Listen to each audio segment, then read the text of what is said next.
बिस्मिल्लाहिर्रहमानिर्रहीम। अस्सलाम वालेकुम वरहमतुल्लाहि वबरकातुहू। ईद कुर्बान करीब थी। अशरफ के बड़े भाई के घर के सामने कुर्बानी के खूबसूरत जानवर बने हुए थे, जिनमें बेल भी था और बकरे भी। इसने देखकर बड़ी उम्मीद से दिल में एक गुमान बांधा कि इस ईद पर अच्छा गोश्त खाने को मिल जाएगा, मगर वो इस बात से बेखबर था कि ये गोश्त तो भाई के काम ही नहीं आने वाला। दोस्तों, आज जो सच्ची कहानी और दर्दनाक दास्तान में आपके सामने पेश करने जा रही हूँ, वो दो भाइयों की जिंदगी का एक अजीब वाकया है जो हम सबकी आंखें खोल देने के लिए काफी है। ये कहानी अशरफ और अशफाक, अपने वालिद मुनव्वर हुसैन और वालदा आमना बीबी की ये 5 औलादें थीं। सबसे बड़ा भाई अशफाक के बाद इससे छोटी इसकी 3 बहनें थीं और सबसे छोटा अशरफ था। अशफाक के वालिद मुनव्वर हुसैन बड़े मेहनती इंसान थे। जिस मकान में रहाइश पजीर थे, वो खुद इनके वालिद यानी अशफाक के दादा ने बनाया गया था। दो 3 कमरों का कच्चा पक्का सा एक मकान था, जिसके बड़े सहन के एक कोने में एक वॉशरूम बना हुआ था और अब तक वो लोग इसी मकान को इस्तेमाल कर रहे थे। जहाँ से टूट फूट का शिकार होता, मुनव्वर हुसैन इसको तामीर करवा लेता, लेकिन पुराने वक्तों के लोग थे, लिहाजा खुला रिस्क होने के बावजूद भी हाथ खुला नहीं छोड़ते देखभाल कर और बड़ी मियाना रवि से दोनों मियाँ बीवी ने अपनी जिंदगी को गुजार रहे थे और 5 बच्चों का पेट पाल रहे थे। मुनव्वर हुसैन की एक बड़ी अपनी बेकरी थी जो कि अच्छी खासी चलती थी। इनकी बेकरी पर हर किस्म का सामान मौजूद था, लिहाजा गाहक भी खूब आते थे और वो बड़े अच्छे तरीके से अपने बच्चों की परवरिश कर रहे थे, उन्हें तालीम दिलवा रहे थे। मगर शायद ये भी आने वाले मुस्तकबिल के लिए एक बेहतरीन कदम ही था। बड़ा बेटा अशफाक 12वीं जमात का तालिबे इल्म था और छोटा अशरफ तो अभी बहुत छोटा था, जब अचानक एक दिन बेकरी से दिल दहलाने वाली खबर मौसूल हुई कि मुनव्वर हुसैन को हार्ट अटैक हुआ है। अशफाक ने फौरन सहन में खड़ी बाइक को किक मारी और धड़कते दिल के साथ बेकरी का रुख किया, मगर वहाँ पहुंचा तो शटर गिरे हुए थे, बेकरी बंद थी, मुलाजिम इन्हें लेकर अस्पताल जा चुके थे। वो भागम भाग अस्पताल पहुंचा, मगर देर हो चुकी थी। अस्पताल सामने ही अस्पताल के कॉरिडोर में एक स्ट्रेचर पर एक बॉडी मौजूद थी और इस शख्स का चेहरा सर तक सफेद कफन में ढांपा हुआ था। अशफाक मुर्दा कदमों से आहिस्ता आहिस्ता स्ट्रेचर के पास पहुंचा, दिल में ये दुआ करते हुए कि अल्लाह खुदाया ये मेरे अब्बा ना हो, मगर मौत को कौन टाल सकता है। और इस दिन मुनव्वर हुसैन की मौत आ चुकी थी। अजल इन्हें लेकर कब का रवाना हो चुकी थी। अशफाक ने कांपते हाथों से कफन हटाकर देखा तो सामने इसके बाप का चेहरा था। इसकी आंखें बंद थी और ऐसा लग रहा था जैसे वो पुरसुकून नींद सो रहे हैं। अशफाक बाप के मुर्दा वजूद को लेकर घर पहुंचा तो माँ दरवाजे पर ही तस्बीह हाथ में थामे मुंतजिर निगाहों से खड़ी थी। वो अल्लाह ताला से गिड़गिड़ाकर शौहर की सेहत और तंदुरुस्ती की दुआएं मांग रही थी, मगर आज दुआएं कबूल होने का दिन नहीं था। बड़ा बेटा बाप के मुर्दा वजूद को लिए घर पहुंचा तो जैसे ही इसने हंसते बसते घर में एक कयामत उतर आई। एक तूफान था जो बर्पा हो चुका था, एक पहाड़ जैसा सदमा था जिसने इस घर के वजूद को तोड़कर रख दिया था। बच्चे बाप की चारपाई से लिपटकर बुरी तरह रो रहे थे और खुद आमना बेगम तस्बीह हाथ में पकड़े दिल थामे आंखों में आंसू लिए शौहर के मुर्दा वजूद को देखते हुए सोच रही थी कि अब आगे क्या होगा। इनका दिल भी चाह रहा था कि वो धाड़े मार मार कर रोए, मगर अपने बच्चों को रोता भी लगता चेहरे देखकर उन्होंने सब्र से काम लिया। सारे बच्चों को अपने साथ लगाया और उन्हें हिम्मत दी और तसल्ली देने लगी। शाम तक मुनव्वर हुसैन को सुपर्द खाक कर दिया गया। बस सिर्फ एक दिन से इस घर की जिंदगी और इस घर में मौजूद लोगों की जिंदगी बदल गई। अशफाक हुसैन जो 12वीं जमात का तालिबे इल्म था, पेपर होने वाले थे, इसके कंधों पर अब एक खानदान का बोझ आया था। इसने अपनी तालीम को खैराबाद किया और बेकरी जाने लगा, क्योंकि बेकरी का कारोबार बहुत अच्छा चल रहा था। इसे अब अगर इसे मकाम पर छोड़ दिया जाता तो सारा कारोबार डूब जाता, मगर आमना बीबी को भी अब फिक्र थी कि अनाड़ी बेटा कहीं बाप के चलते हुए कारोबार को डुबो ना दे। मगर बात अब कारोबार देना भी किसके हाथ में था? बेटे के हाथ में ही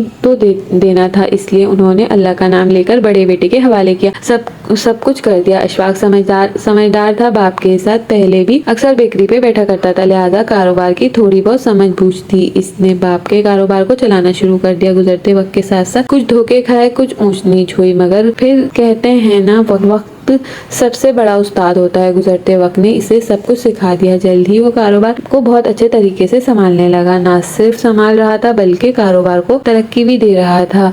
छोटी 2 बहनों की मंगनी तो खानदान में इनके वालिद अपनी जिंदगी में ही कर गए थे, लिहाजा इसने वालिद वफात के 3 साल के अंदर दोनों बहनों की शादी कर दी और तीसरी की मंगनी भी कर दी। इसके साथ साथ एक प्लॉट लेकर इस पर नया मकान भी बनाना शुरू कर दिया, एक बेकरी जिसमें वो खुद काम कर रहा था। इसके साथ साथ इसने एक स्टोर रूम किराए पर भी ले रखा था वहाँ भी अपनी बेकरी की दूसरी शाख खोल ली और इसमें भी नित नई चीजें ऐड कर ली। बेकरी का काम खूब चल रहा था। 2 साल बाद अशफाक ने अपनी तीसरी बहन की भी शादी करके इसे भी अपने घर रुखसत कर दिया। अब इसकी अपनी उम्र भी अच्छी खासी हो चुकी थी। शौहर की वफात के बाद आमना बेगम खुद भी जैसे हिम्मत खो चुकी थी, मगर अपने घर और बच्चों को इस तरह आगे बढ़ता देखकर इन्हें तसल्ली भी रहती थी। अब वो अशफाक के लिए रिश्ता देख रही थी।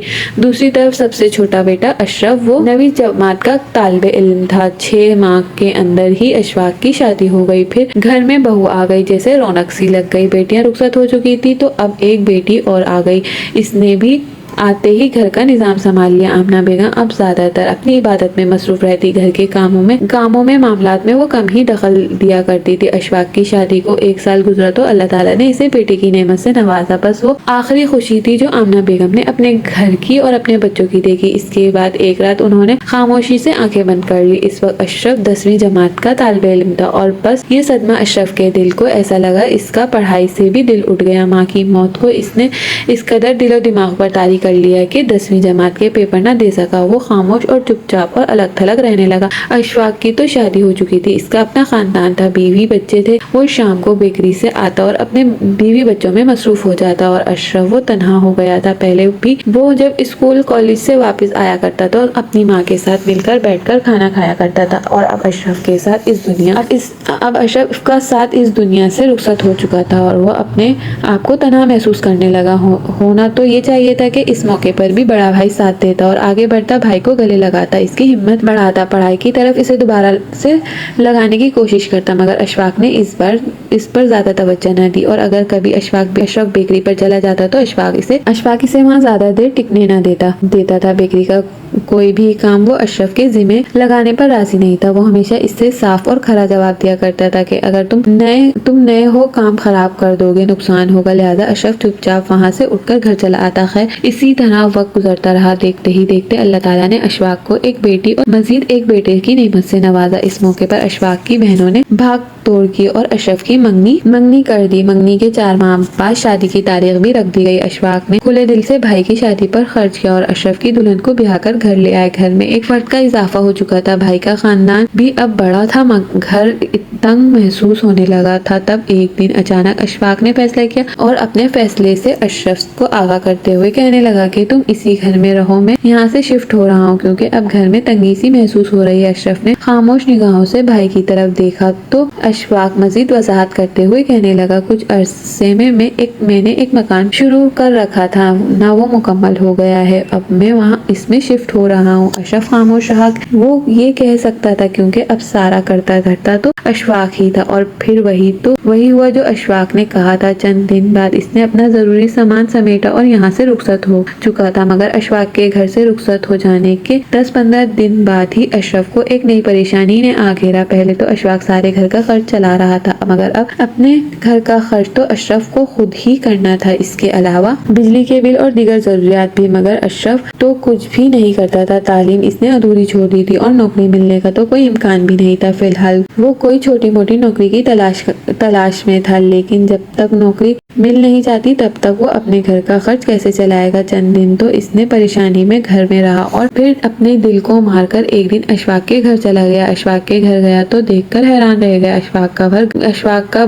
घर बहुत खूबसूरत था। ना सिर्फ बना हुआ था बल्कि बहुत उम्दा सजावट की हुई थी। एक एक चीज मुंह बोलकर अपनी कीमत का इजहार कर रही थी। अशरफ ने दबी जबान से भाई से कहा कि मुझे खर्च के लिए तंगी हो रही है तो मुझे अब्बा के कारोबार में कुछ हिस्सा दे दिए। अशरफ की ये बात सुनते ही अशफाक ने अपने माथे पर हजारों बल डाले और सख्त लहजे में कहने लगा, किस हिस्से की बात कर रहे हो? वो मकान दे दिया जिसमें तुम रह रहे हो। इसके अलावा अब्बा ने छोड़ा क्या था? एक छोटी सी बेकरी। बाकी ये सब कुछ तो मैंने अपने बलबूते पर किया है और अब्बा की इस छोटी सी बेकरी में तो मैंने 3 बहनों को ब्याह कर रुखसत किया है, ये भी याद है या नहीं? और फिर आज तक पूरे घर का खर्च भी चलाता रहा हूँ, तो ये सब कुछ मैंने कहाँ से किया? हिस्सा अब कौन सा बचता है? तुम्हारा वो मकान भी लाखों का है जिसमें तुम बैठे हुए हो, इसीलिए तो मैं वहाँ से निकलकर यहाँ शिफ्ट हो चुका हूँ, क्योंकि ये मैंने अपने बलबूते पर बनाया है, और जो अब्बा का मकान था वो तुम ले लो। अशरफ हैरान और परेशान नजरों से भाई के बदलते रंग और रूप को देख रहा था, और फिर अशफाक उठकर कमरे में गया और कुछ देर बाद वापस आया। इसके हाथ में हजार के नोटों की 5 गड्डियां थी। अशरफ के सामने मेज पर फेंकते हुए अशफाक ने कहा, ये लो 5 लाख रुपए। 5 लाख रुपए हैं, मेरा एहसान मानो और चुप करके चलते बनो। भाई अभी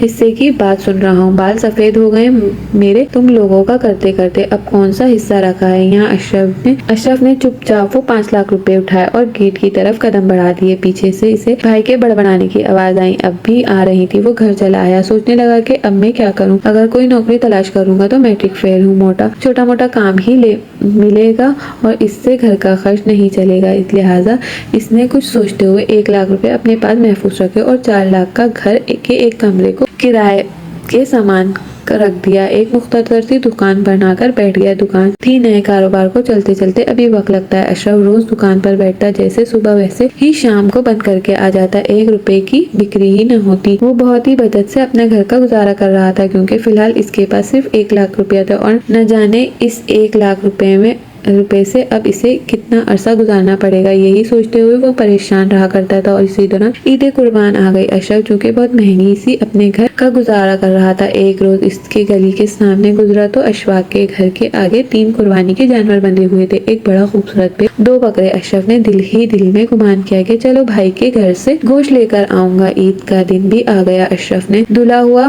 पुराना लिबास पहनकर ईद की नमाज अदा की और फिर घर आकर खुशी से बैठ गया। काफी देर तक दोनों मियाँ बीवी इंतजार करते रहे कि अशफाक के घर से गोश्त आएगा। आखिर वो ईद के मौके पर अपने भाई को तो याद रखेगा, मगर 4 बजने वाले थे। अभी तक दरवाजे पर कोई आहट नहीं हुई थी। अशरफ के दिल में मायूसी सी छाने लगी। फिर अचानक वो उठकर खड़ा हुआ और अपनी बीवी से कहने लगा, मसरूफियात में याद भूल गया होगा, मैं खुद जाकर ले आता हूँ। बीवी के सामने ऐसा कह दिया, मगर भाई के घर गोश्त मांगने के लिए जाते हुए इसे शर्म महसूस हो रही थी, मगर फिर भी दिल बड़ा करके अशफाक के घर चला गया। दरवाजे पर दस्तक दी तो दरवाजा अशफाक के बेटे ने खोला। अशरफ अंदर दाखिल हुआ। अशफाक सामने ही खड़ा था। भाई को ईद की मुबारकबाद दी। इसे गले मिला तो मुस्कुराते हुए कहने लगा, मुझे लगा मसरूफियात में भाई को याद